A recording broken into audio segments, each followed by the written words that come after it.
Over 20,000 video games were released for PC last year alone, but what happens when video games are so disturbing that they get banned? From a game directly recreating a horrific shooting to one that encourages you to take advantage of women, these are some of the most disturbing video games ever released. Unteralterbach. Unteralterbach is a German visual novel released in the 2010s, set in a quiet, modern-day town that feels ordinary at first glance. It follows Bernd Lawert, a socially awkward 24-year-old NEET who moves to the town of Unteralterbach in search of a fresh start. He quickly finds work at the local police station, drawn into an ongoing investigation involving a network of sex offenders operating in the area. But what begins as a setup for something akin to a detective story very quickly collapses into something far more disturbing. The narrative drifts away from telling a serious story and instead descends into material that is widely described as explicit and deeply controversial, with Bernd engaging in sexual relations with characters who are not over 18. In one review from 2020, a player lays it out as it is. Unteralterbach is ridiculously offensive, they wrote. If you are a lolicon with a twisted sense of humour, this game is right up your alley. Despite the game taking a disturbing route from the get-go, its controversies don't end there. A few months ago, the game started to pick up steam on TikTok and other social media platforms, with people discussing the fact that some characters are allegedly based on real people. And not just any characters, the ones who are not 18. On the visual novel database, it states that the characters Maja and Laura are both based on real people. We'll focus on Maja first. Although I won't reveal her real name in this video and will instead call her Maria, photos of her when she was a child were often posted online by her father. They were both from the Netherlands, and disturbingly, predators from 4chan quickly took notice of her. They started to download the photos that her dad had posted, sharing them on the site, and one forum user recalling the situation described her as a bit of a celebrity around these parts. As for Laura, she was apparently based on a child who modelled for either a Russian or a Japanese company called Candy Doll, a modelling business that wanted to show the beauty of little girls. Although the photos shared of the real girl weren't directly explicit, according to people who have seen the image, they could be considered illegal in some places around the world due to them being heavily sexualized and suggestive. Another girl in the game is called Stephanie, and although she is officially classed as created for the game, some people believe that she may be based on a character with the same name from the TV show Lazy Town. She does look very similar to her, in fairness, so I wouldn't be surprised if this is true. Disturbingly, even though the game isn't advertised on any storefronts for download, there are still fans out there. Some have even made chatbots on the website Character AI, where you can have sexualized conversations with Maja from the game. It has over 20,000 messages sent, which means that people are actively engaging with it. Unteralterbach sadly remains available online, but it is thankfully illegal in a lot of countries around the world. This includes places such as the UK, many states in the US, France, Canada, Australia, and New Zealand. All of these countries have laws in place against fictional depictions of minors in adult situations, making anyone who owns a copy of this game at risk of getting a little knock at the door. However, that won't stop everyone. 6 years ago, someone asked for a download link for the game on Reddit, and people are still responding to the post to this day, with many people requesting one as well. So even though they could get in trouble, it seems as though they don't care, and that is absolutely terrifying. Super Columbine Massacre RPG. In 2005, an extremely controversial game would launch on PC called Super Columbine Massacre RPG. It was a role-playing video game created by a man named Danny Ledone, and it recreated the 1999 Columbine school shooting. In the game, you would play as the two gunmen, Eric Harris and Dylan Klebold. Most of the gameplay was in third person, and you could control the pair from an overhead perspective. The game was in a 16 16-bit style, and although the violence wasn't 3D rendered, it was still an incredibly disturbing experience, especially because it shows actual footage of the aftermath of the shooting throughout. When you engage in a battle, you move into first person. You can take on the so-called enemies, who are called things like Preppy Girl, Janitor, Math Teacher, and Jock Type. You can choose to use a blunt weapon, an explosive, a gun, or a defensive maneuver, and disturbingly,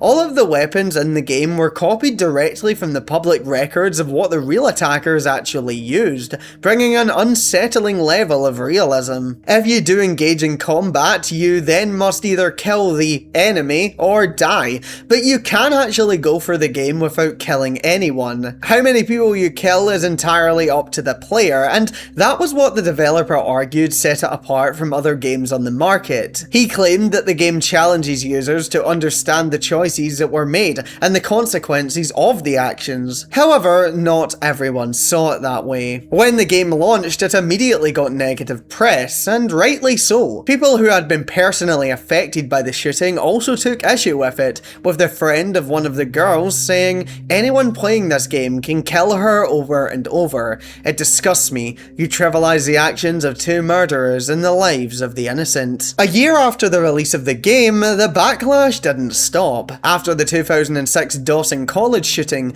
gunman Kimveer Gill had self-reported playing the game on a website. The developer called the correlation unfounded, and said people should take issue with the fact that the shooter liked other things as well, instead of using one internet post to link him to the game. However, it was clear that some of the fear around it may have been coming true. Since the major controversies, it's kind of died down. I knew of the game's existence, but hadn't really looked into it much until I researched this video, and I hate the whole concept. I really don't know how anyone can defend this. I just feel terrible for people who were associated with the real crime in any way, victims or friends of victims. I can't even imagine how horrific it would be to have something like this made as such a traumatizing event. Although this one wasn't technically banned by any government or rating board, it has been consistently removed from the web over the years. Politicians also called for it to be banned, so I think it qualifies for this video, and it was way too disturbing not to speak about.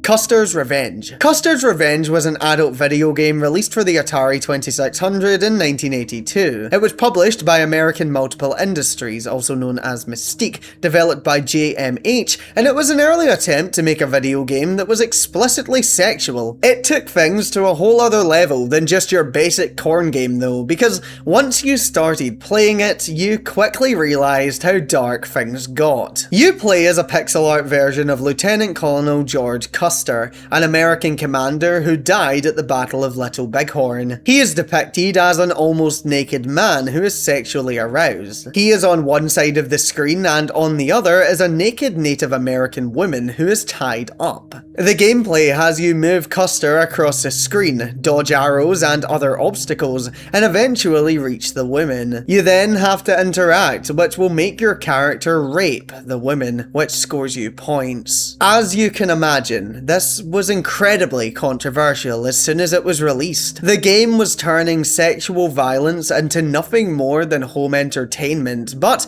according to sources, the developers were happy with the backlash. In their eyes, it was simply free marketing. Yet, people understandably kept fighting back, with news organisations and women's rights organisations desperately trying to put pressure on retailers to stop stocking it on their shelves. One notable group, the National Organisation for Women, also known as NOW, announced that it would go as far as to picket stores selling the game, and the pressure worked. They contacted 25 stores and they all agreed that they were not going to carry it or agree to sell it. In places around America, they tried to ban the game as well. Los Angeles County voted to make it unlawful. Suffolk County did too. However, it was never universally banned across the US or around most of the world. The controversy did something that you always fear is going to happen. People started to get interested in it. People who may have never heard about the game if it had gone under the radar had suddenly found out about it, with seemingly everyone discussing it. Although protests did get results, they were inadvertently helping to advertise it. The interesting part of this all is that it wasn't a one-off. It was part of a wave of sexually explicit Atari games being produced by Mystique. The company realized that controversy could give them attention, and they were willing to push the boundaries. But that only took them so far, as they stopped releasing video games in 1983. Probably for the best.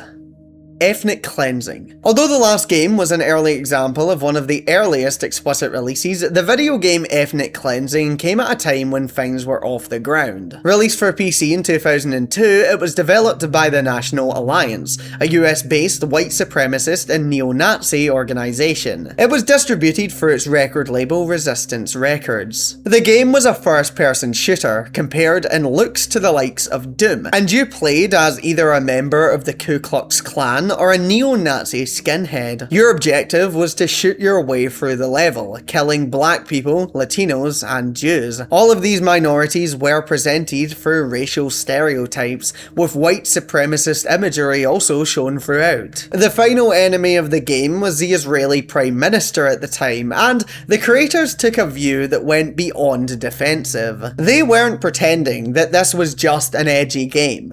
Instead, they were promoting it as a virtual race war, and provoked people not only through the marketing, but by releasing it on January 21st, 2002, Martin Luther King Jr. Day. Disturbingly, this wasn't just a cash grab either. They actually saw it as a method of propaganda, a disturbing way to recruit people into their cause. They were using video games, an increasingly popular medium with people of all ages but especially young men, to present racist ideologies and an extreme message of resistance. Although the game wasn't officially banned as it was distributed online and kept popping up everywhere, it was never released through any official storefront. Obviously, and I don't need to tell you this, no one would touch it, and the company behind the game engine it was created in even distanced itself from it, stating on the record that they had no involvement with it whatsoever. Politicians tried to get the government to officially investigate racist and extremist games from being published online,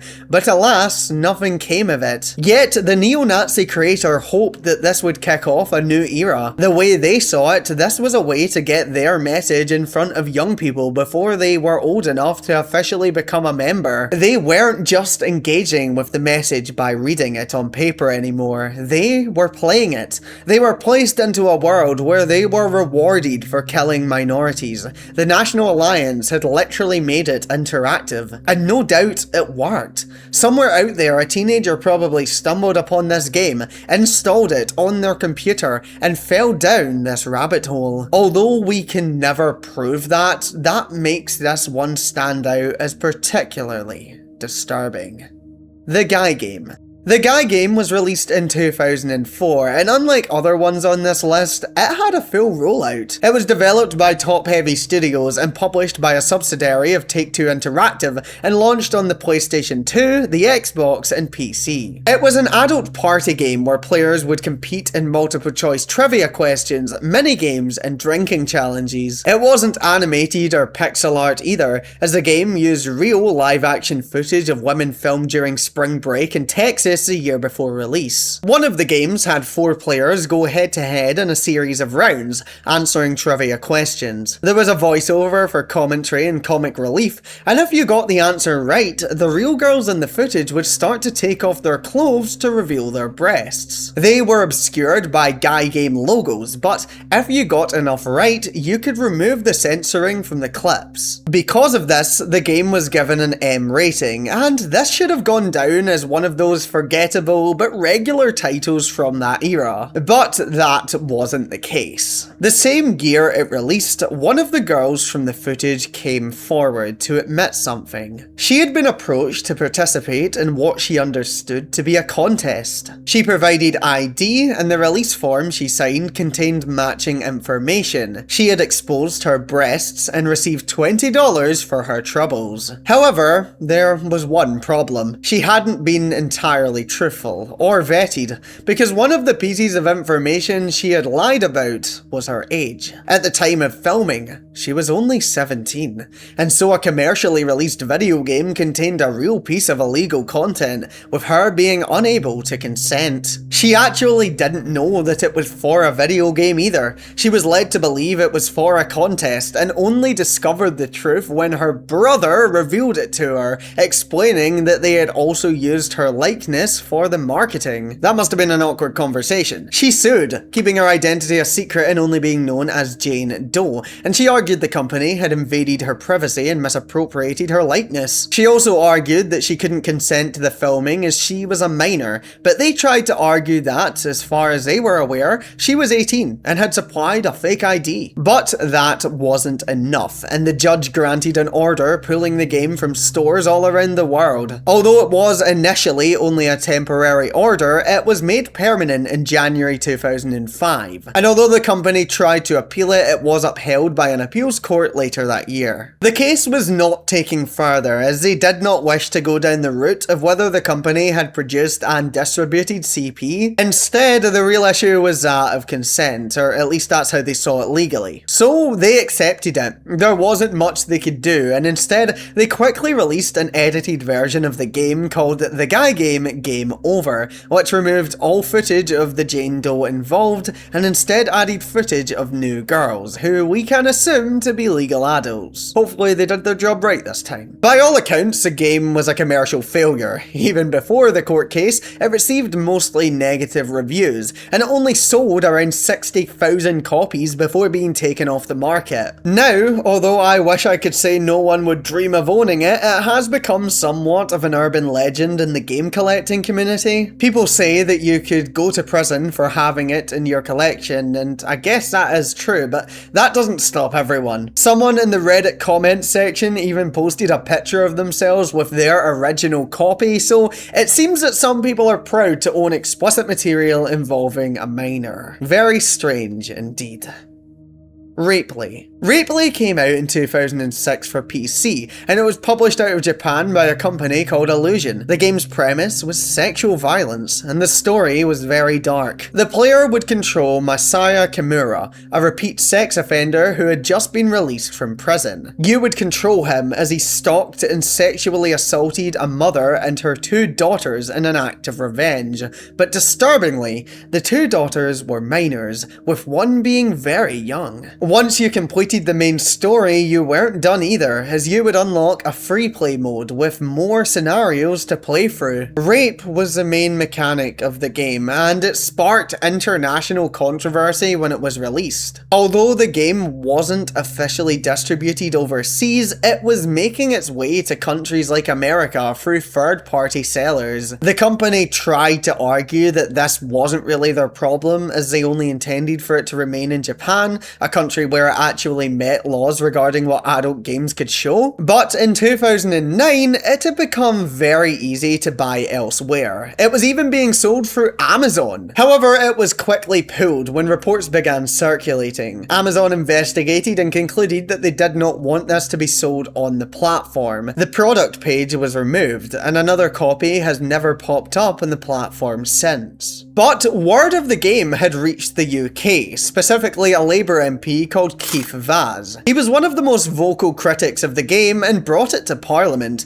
tabling a motion that called on the UK government to prevent games featuring simulated rape from being sold on British shores, both physically and digitally. It got 43 signatures from MPs around the country, but a law was never passed, which is sad to know. In the same year, it had also garnered controversy in the country of release, with Japanese activists pushing for the game to be pulled from sale. Eventually, the ethics organization of computer software responded, and they looked to restrict the sale and production of video games depicting sexual violence against women. And finally, the company listened. Illusion pulled the game from its website, stopping the distribution completely, and removed any references to it as well. Any remaining copies were prohibited from being imported to countries around the world, including Australia, New Zealand, and Argentina. And it finally seemed as though the saga was over. Yet, talk persists all these years later, with it being revealed in 2023 that the Yandere simulator developer Alex had played the game,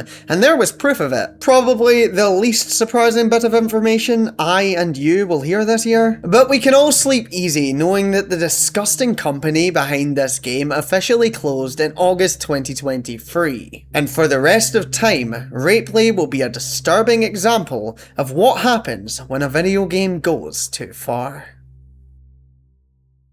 Thank you so much for making it to the end of this video. If you did enjoy, don't forget to like, subscribe, hype the video, and share. All of those things really helps the channel. Also leave a comment and let me know what you think of the entries on this list. Are there any banned video games that I missed that you'd like me to include in maybe a future episode? If you're listening on Spotify, you can rate the podcast 5 stars and follow the show. All of my social links are in the description and on screen right now. And thank you to everyone supporting the channel through memberships. You mean the world to me. You can support me here on YouTube through channel memberships to get a special badge next to your name and exclusive emojis to use in the comments section and on live chat, as well as get early access to new videos and your name on the end screen. Hit the join button down below to check those out. If you'd prefer, you can also go to jessicur.com and get access to exclusive content, early access to upcoming releases, and have your name included at the end of my videos. And right now, there is half off, so make sure you grab that while it's there. There are plenty of options, so if you want to support me in that way, make sure you check it out. Also guys, I might be moving house again. I've been in this place for under a year, but we want a bigger place, so we might be doing that. So yeah, believe it or not, this background, this could be one of the last times you see it, and if I take a random week off,